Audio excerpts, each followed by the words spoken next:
Hello, everybody. Roger Durling, Executive Director of the Santa Barbara International Film Festival, and I'm very excited to welcome our next guest, writer, director, producer, Alanna Brown, and her film Trees of Peace, which actually won 2 awards at this past Santa Barbara International Film Festival. She won actually the top award, which is the best independent feature, sponsored by Panavision, and also a second award, the Stand-Up Award, given by the Anti-Defamation League. Welcome back, Alanna. Thanks for being Thank here. you. Thank you so much for having me. Very excited to be here to chat with you.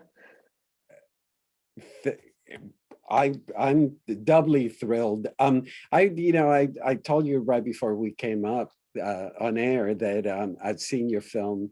I've seen it now a couple of times, and one of the things that I was struck at the end of the film, the statistic that you give us that Rwanda has the highest percentage of women appointed to government, and it is just so amazing to see the resilience after this horrible tragedy that has happened in the country. Was that fact one of the inspirations to make this film? Absolutely. That was a huge inspiration for deciding to dive in and make this film. It was, I was researching, preparing to write a piece on a woman who founded a Trade Not Aid initiative in Rwanda. Her organization is called Same Sky. And in researching to talk to her, started learning about, survival stories of people in hiding and, women in hiding. And then coming across that fact, that very little known fact, that Rwanda has the highest percentage of women appointed to government of any country in the world, blew me away. And I was like, I have to tell this story. It just completely drew me in. It took you a very long time to write the script, and you did a lot of research, and it took a while for the production to get on its feet for you to finally film it. I was struck by the fact that here's an American filmmaker, and what was it about what happened in Rwanda that must have struck a really powerful chord on you? I could see parallels to the United States, to America, to our history here, and to what happened in Rwanda and the genocide that happened there. I feel like, it seems, when these holocausts happen, and they seem, we look back at history and they seem so far away, so far removed from us here in the United States. It seems like a thing that could never happen here. And yet, it did happen here, first of all. And I think that there's really a precarious sort of balance to moving forward and maintaining and progressing towards healing, which I feel like this country has never really done with regards to slavery and reparations, and just so much legislation, and so much that could happen for forward progress. And looking at this country, looking at Rwanda and their healing initiatives in the aftermath of what happened, and they face it head on, and it's only been 25 years. They've made so much progress. And of course, I visited there, and they still feel like they have far to go, and there's a lot of anger still and a lot of healing to be done, of course. But the fact that they're talking about it, that they have a commemoration week every single year to remember what happened, to remember the victims, to talk about it collectively as a country, to make sure that it never happens again. And I could just see the parallels between, the United States and Rwanda. And I felt like Rwanda is such an example of what we should be doing here. We should be talking about it. We should be, I mean, so many political things I could go into here, but and then with our previous administration, with the Trump administration, I conceived of this story that, it's been like 10 years in the making, 9 years in the making. And it just, the last 4 years was like such an example, so evident that I was, right on that right track, that, it's really a scary, sort of precarious situation. And so so just right under the surface, that the fact that we haven't dealt with the things that we need to deal with in this country to really have true healing, it's right under the surface. And we saw such an uprising of ugliness in this country and divisiveness in the last 4 years. And that type of propagandizing, that type of dehumanizing a certain people group is exactly how genocide comes to pass with a leader like we had here. And it was just a really scary time. And I just Correct. think that the genocide is truly the genocide against the Tutsi really speaks to a lot of parallels and universalities.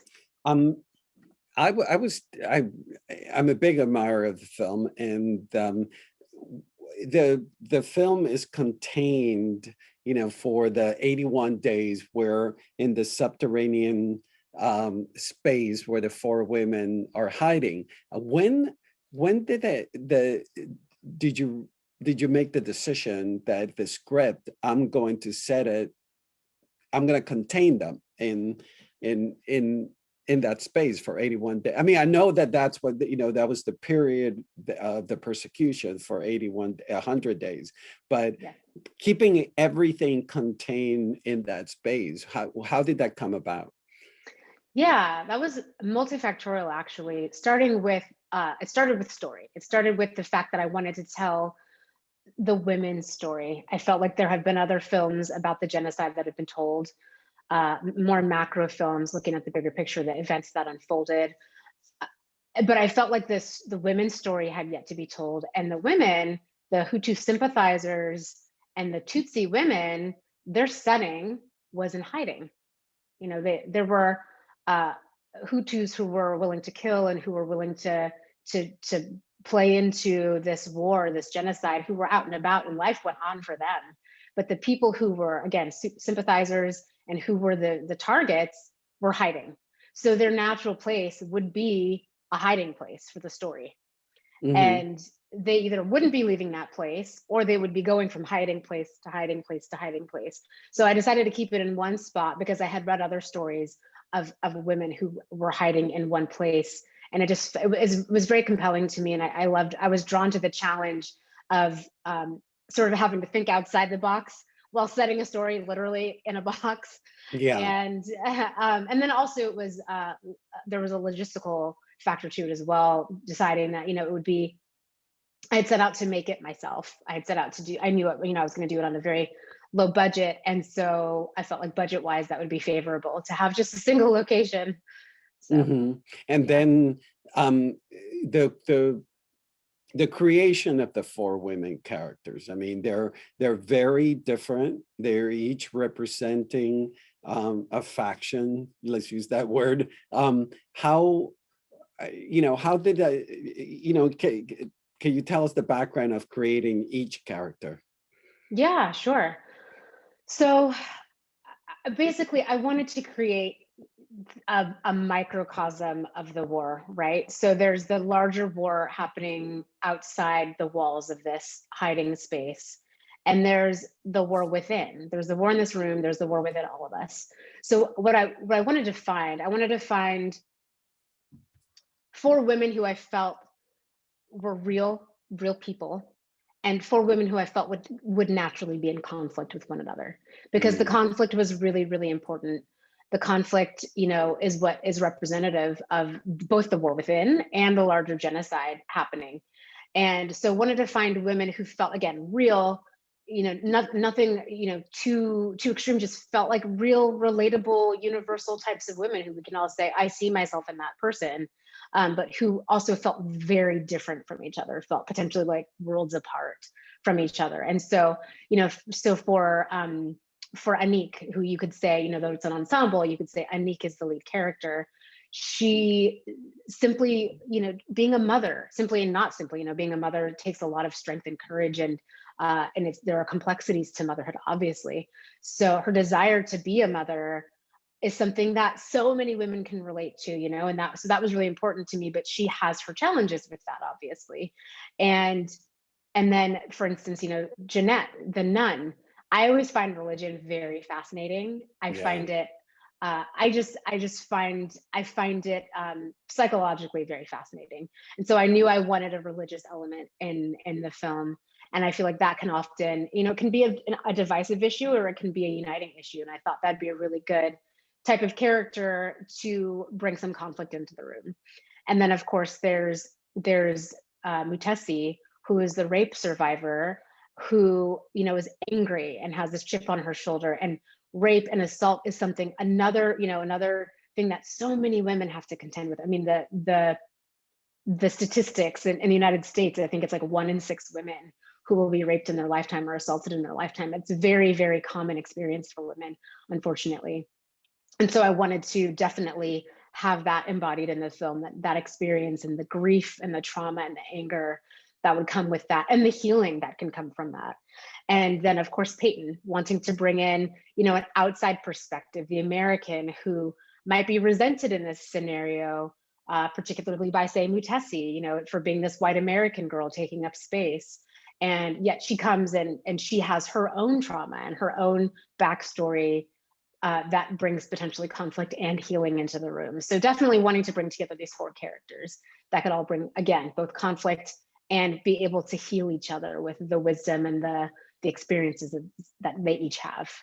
Cinematically, Alanna, I'd love to hear you talk about the challenges of shooting within 4 walls. Visually, it never feels, I mean, it feels claustrophobic, of course, but cinematically, I was always, you find different ways of communicating with those 4 walls.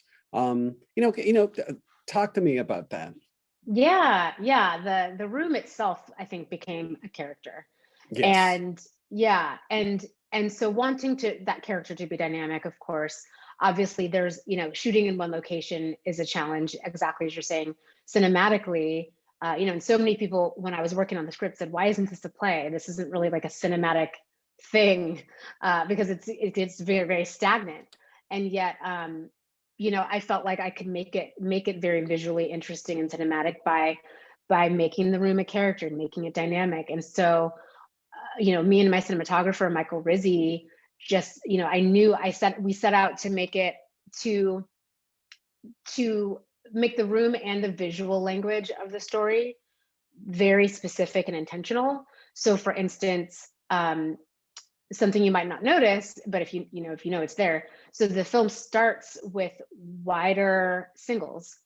Yes. And I tried to keep the women as separate as possible. There are some scenes where there's a 2 shot where there are 2 women together, like when Anik is covering Mutesi's mouth and they're in frame together, but generally trying to keep them separate to show their separation, their literal physical, but also emotional separation, and distance. Ideological as well. Yeah. And yeah. Ideological, yes, exactly. And over the course of the film, we not only get tighter and tighter and tighter on them in frame, showing that we're crossing space, we're crossing distance, we're getting closer and more intimate.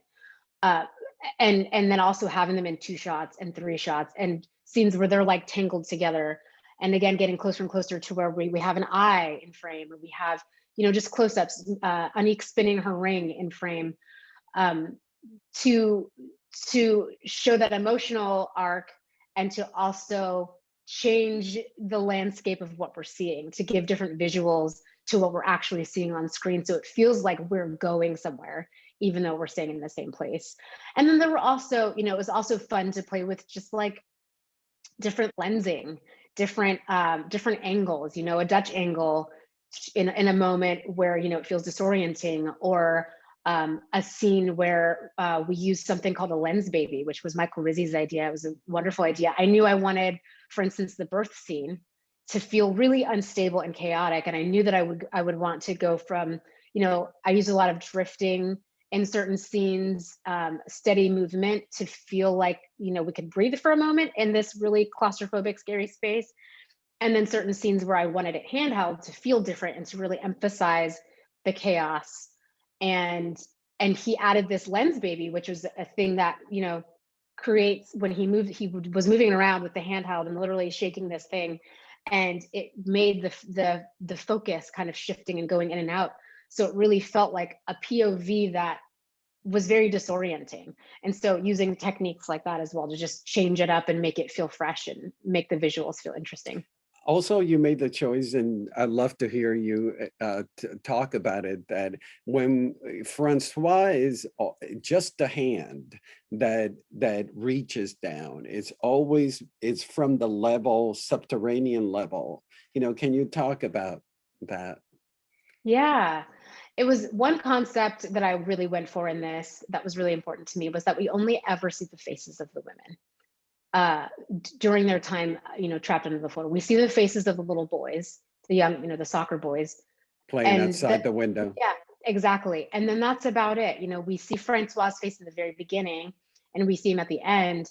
But for their time in this room, connecting and going through their journey, it was really important to me not to see the face of any male character. I wanted it just to be about the women and their journey. And I felt like that, it was a symbolic choice. It was a symbolic creative choice. And I think also I think it lended to the suspense of hearing and not seeing. I think there's Mm, a little bit of a mystery to Francois and a longing for Francois because he's fleeting, his presence is fleeting, and also we don't really get all of him. We get glimpses of his face blocked by a hand, or just his hands reaching in, or we're looking up at him and he's out of focus.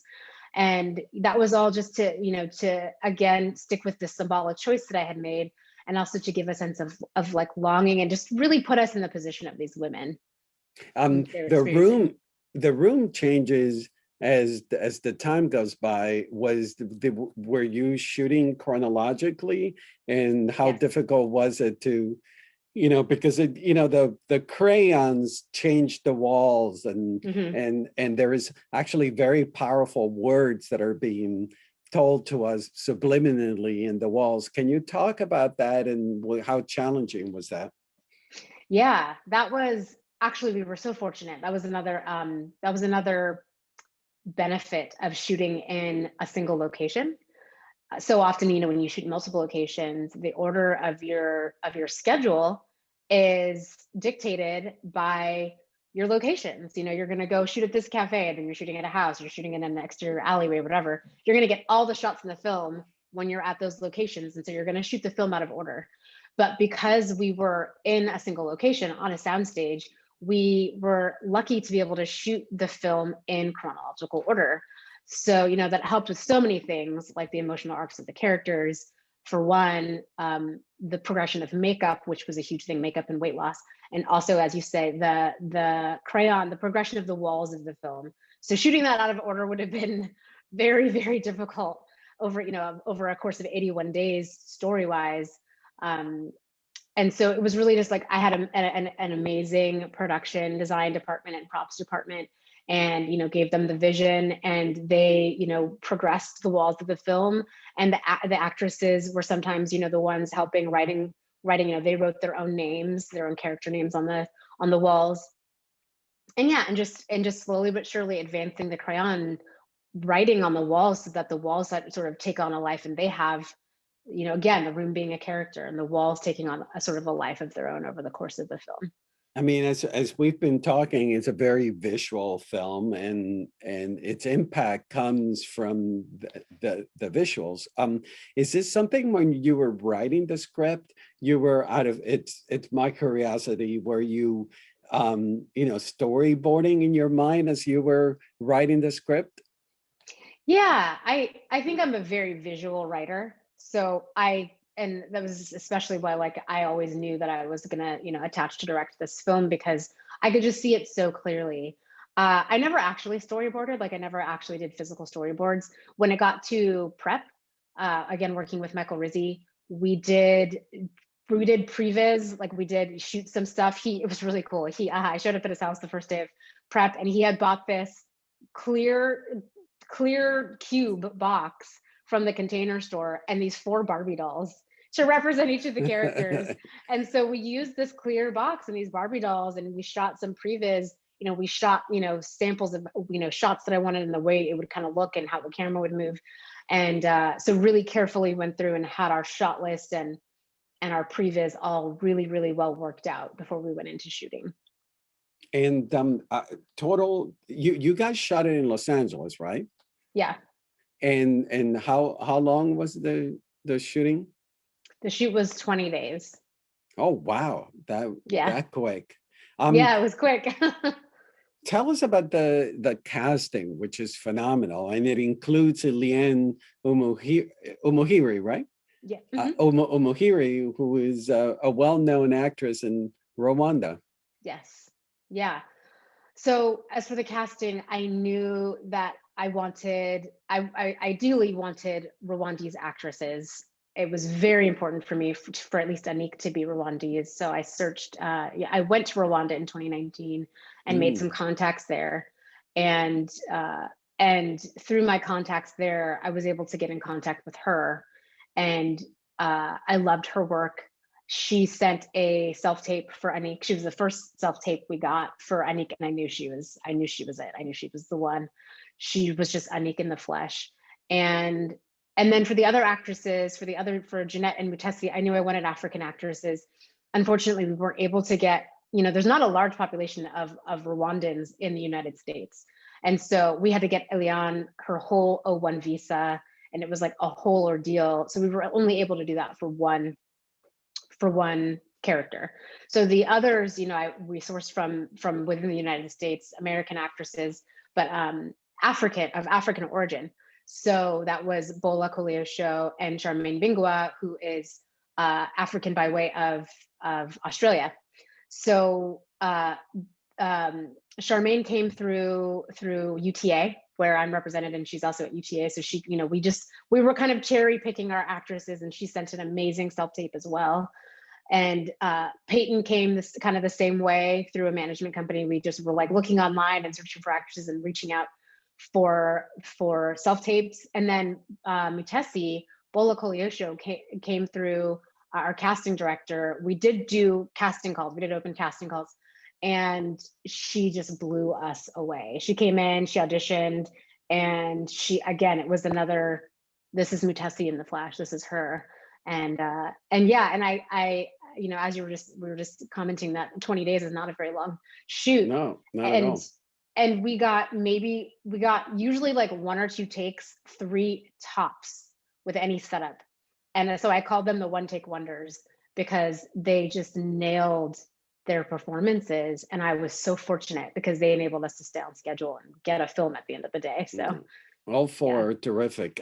they're amazing. I want to go back to something that you mentioned casually. I mean, so you worked on the script for 6 years plus with all the research about Rwanda, but you hadn't been in Rwanda. No. You just mentioned that for casting you went to. So tell us what it was like for you to, after writing for so many years about the subject, to be finally in Rwanda. Oh, it was so emotional to go there. Yes, as you say, I did years and years of research, watching films, documentaries, interviews, anything I could find, reading articles.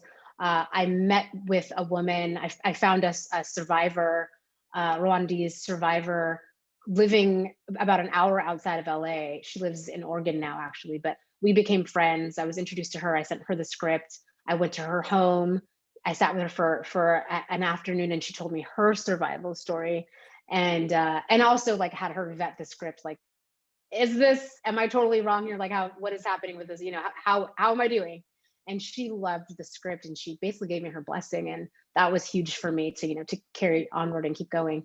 But when in 2019, when I was like, I had done a Kickstarter campaign, and I was like, I have a tiny micro budget to make this film. I'm going to make this film this year. So I'm like, okay, it's time for me to go to Rwanda. I can't possibly direct this film without going to Rwanda. Ideally, we would have shot it in Rwanda had we had the budget. But yeah, so I went to Rwanda, and again, it was such an emotional experience, feeling like so close to the subject matter, and like I felt like it was so near and dear to my heart. And then going to the country, getting immersed in the culture. We had a guide, a host in Rwanda who I had become friends with through my Kickstarter campaign like years prior, and I'd stayed in touch with him. And so he was such a lovely human being. And the country is just a stunningly beautiful. I mean, they call it the land of 1,000 hills because it's just these rolling green hills. It's so beautiful. It's so clean. Plastic bags are not allowed in the country. It's illegal to have plastic bags in the country. So clean. There's no trash anywhere. Super safe, you know, at this point in time. It's like ranked with like the safety of Canada. And yeah, and the people just so warm and welcoming, like this beautiful life in their eyes, that it's just like, you know, and so warm and welcoming. And you just go, I can't even believe that a genocide happened here. It's astounding. And then going to the genocide memorial sites was just striking. I mean, it's unforgettable. It's life-changing to be in these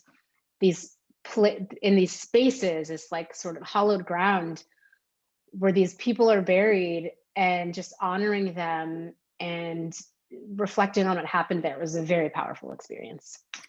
Now that the film has finished, has it been shown in Rwanda? It hasn't yet. So okay. Yeah, I think COVID has obviously delayed everything. Of course. Yeah. So but have you had survivors seen the film by any chance? Mm-hmm. And what has been their reaction to it? Very, very positive. You know, I think very emotional, but generally positive. Just, you know, just sort of a gratitude, I guess I would say. You know, that they say thank you for telling our story. Thank you for putting this out into the world, and that it's hard to watch, but that it feels very accurate. I mean, it's dark and it's hard to watch, but it feels, you know, truthful. And that's, you know, largely the response I've been getting. The title of the film is so powerful, Trees of Peace. And at some point in the film, it is mentioned, cut the trees. Yeah. Can you tell us about the genesis of the title and how you arrived to it? Yeah. So Cut the Tall Trees was a piece of the propaganda that was, so there's a major radio station that was a piece of propagandizing the war and painting Tutsis as cockroaches, as they were called in media, dehumanizing them. And the signal for when the genocide broke out, what they blasted over the radio was cut the tall trees. It's time to cut the tall trees. And that meant go out and start the killing. And I believe this comes from, you know, the history of, like, you know, Belgium and Germany coming in and literally like measuring, you know, measuring and sort of profiling Hutus and Tutsis and Twa into these ethnic groups that hadn't existed previously. And it was literally like, Tutsis have slightly lighter skin and they're taller. So they were the tall trees. And so that's part of where trees came from. And then, you know, then there was also the book that Peyton brings into the room, Seeds of Love, Trees of Peace. And that was to share the message, you know, the message of the book, Seeds of Love, Grow Trees of Peace, that these women are the trees of peace, and that their time together in this room is the planting of the seeds of love. And that when this genocide comes to an end and these women, these survivors, emerge from this room and they go on to become, you know, what are today the leaders of this nation, that they will be spreading a message of peace and of healing. And that's what they've done. So it was important to me to have that embodied in that title. Yeah, you actually, I'm glad you brought up them getting out of the basement, because very powerfully you kept all the colors, you know, in blues and sort of dark. And the moment they get out of the room, you know, everything is warmer colors. Yeah. Your design changes. It's very dramatic. Very, you're Thank very, you. Yeah. I you know, you mentioned earlier that people had told you this should be a play, but one of the things that is so powerful about what you've done is how visual the film is. Thank you. Yeah, it's a terrific directorial. Did you how much I mean, I know that you were you've acted before and you wrote a lot, but I mean, you have such a strong visual style? Is this self-learned? Did you go to film school? It just came from my heart. It came from, I did not go to film school. Uh, it was really just it was just so, as I said, when I was writing it, it was so visual in my mind. Like I could just see it. And it's cool to look back on, the stages of creation of this film, because, I first created a lookbook, and then I created a proof of concept trailer, and then I created the film. And if you look at all of the references, you can see that it all comes from the same brain, the same visual. It's all very much in line. I just felt like I knew the color palette, and I knew the visual language of the film that I wanted to see on screen. And of course there were, going through, like I said, in prep with the previs, definitely inspo references, like Hitchcock was a big inspiration and visual reference for this, and a lot of other films, that I drew from, the Virgin Suicides. There, I could go back and look at my references, but there were so many other films that I definitely took inspiration from as a filmmaker. I think, that's like film school for me, is watching and absorbing and seeing what aesthetic and style speaks to me, that I feel like evokes the most emotion when I'm watching content, watching films and television, and then drawing from that and going, oh, this could work for this scene, this can work for this emotion, this character, this transition, et cetera, et cetera. So that's where it comes from. And you mentioned how short a shooting schedule it was and such an intense subject matter. How was it with the actors and the crew navigating such an intense period? It's funny. There was actually a lot of laughter on set, surprisingly, for such a Mm. dark, yeah, for such a dark, difficult story, in such a grounded story. There was so much joy on the set. I mean, I was so fortunate to have such an amazing cast and crew who all just brought, the best of their department, the best of their vision, their own vision to make this film come to life. And we had a lot of fun. It did feel, I had an amazing first AD who kept us on schedule. And it did feel, high pressure, because especially, there's always things that go wrong. So even in those 20 days, there were things that went wrong, little mini dramas and fires that had to be put out, so, we ended up probably honestly shooting it in film actual shooting time, probably 18 and a half days, because some time got wasted with different things, and you kind of freak out. But then, you become like a film family, on set, and it all worked out. And again, like these actresses, these women being the one take wonders, like saved all our butts. So it premiered here. It got some nice awards. What's happening to the film now, and where can people see it? Yeah, we're in acquisitions. It's not out yet, unfortunately. I can't wait till it's out there. But we're in talks with a couple different companies. Hopefully we'll land with a distributor soon, and it will be out there and available, hopefully by the end of 2021. It's going to be screening next at Phoenix Film Festival in August, which will be a full in-person event. There won't be virtual screenings. Sort of unfortunately, that was kind of a nice aspect to COVID, is that you were able to screen it for more people all around the country and the world. But this one, so if anyone's in Phoenix and you want to come see Trees of Peace, we'll be there in August. That's and great. Yeah. And then what's next for you? I know you got the TV show Blind Spotting that you write for. So what else is on the pipeline? Yeah, Blind Spotting has been amazing. It's so fun. That's on Stars now. It's phenomenal. Thank you. It's terrific. Congratulations. Congratulations. Thank you so much. Yeah, it's a fun show. It's very funny, but also hits on some really important themes and topics. So definitely worth a watch. And again, on Stars. And I am currently adapting a feature. I'm sorry, adapting a novel called The Forgetting Time to feature for New Line Cinema. So writing a script for New Line that it's a really beautiful story. The book is worth reading. I think, I thought I read it and just was like, oh, I love this story. And yeah, so I'm writing that right now, and I've got, I've got a spec in the works. I've got another pilot I'm writing for a musical artist. And yeah, so my, a few different things cooking, and just working and loving, loving getting to write. And I also have a feature, my next directorial coming down the pipeline, that is called The 29th Accident. And that's something I wrote that was actually on the blacklist in 2018. Wow. So yeah, so I'll be making that as my next feature.